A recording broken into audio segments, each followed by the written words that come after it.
ஒரு செய்தி தெரியுறா இல்லையா? எங்கே இருக்கா தெரியுமா? இது அனுமாருடைய இதயத்தில் வாசம் செய்கின்றார்கள். எங்கே இருக்குனாக்க முருதேஸ்வர் டெம்பிள் அப்படின்னு சொல்லிட்டு பெங்களூரில் மிகப்பெரிய சிவன் கோயில் இருக்குது. அந்த சிவன் கோயில் தான் இந்த ஆஞ்சநேயருடைய உருவம் வச்சுருக்காப்புல. ரொம்ப அழகாக இருக்கும் அந்த கோயிலே பார்க்குறதுக்கு. சிவனையே பார்க்குறதுக்கு அவ்வளோ பிரம்மாண்டமாக இருக்கும். நான் அதையும் காமிக்கிறேன். இப்போ இதை உங்களுக்கு ஓட்டி காமிக்கிறேன் பாருங்கள். அது என்ன அழகாக இருக்குது பாருங்கள்.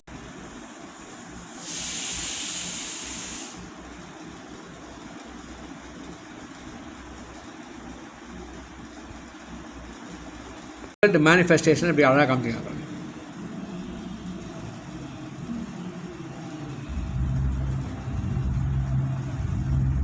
ஒரு பிரம்மாண்ட கணேசர் விநாயகர் ரொம்ப அழகாக இருக்குது பார்க்குறதுக்கு. முருகேஸ்வர் டெம்பிள் சிவன் சொன்னேன் இல்லையா? இந்த பிரம்மாண்ட சிவன் இந்த சிவன் தான். தலையிலேருந்து கங்கை ஊற்றுவாப்பில், கங்கை கொட்டும். கங்கையே அப்படியே உருவத்தே கங்கை உருவம் மாதிரி வச்சுருப்பான். பார்க்குறது ரொம்ப ஃபஸ்ட்டாக இருக்கும். இது வந்து அந்த அருமையான சிவன், மிக பிரம்மாண்ட சிவன். இது எல்லா விதமான காசிலேருந்து கங்கையிலேருந்து எல்லா விதமான லிங்கங்களையும் ஃபுல்லாக காமிச்சிருப்போம். அவசியம் இந்த பெங்களூர் போனீங்கன்னா இந்த முருகேஸ்வர் டெம்பிளை அவசியம் பார்த்துருவாங்க. அனைத்து தெய்வங்களுடைய அருளையும் பெற்று வாருங்கள். ஓகேயா?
மனிதனுடைய ஒரிஜினல் ஸ்வரூபத்தை அப்படியே அழகாக காமிச்சிருக்காங்க. இதுதான் நம்ம ஸ்வரூபம்.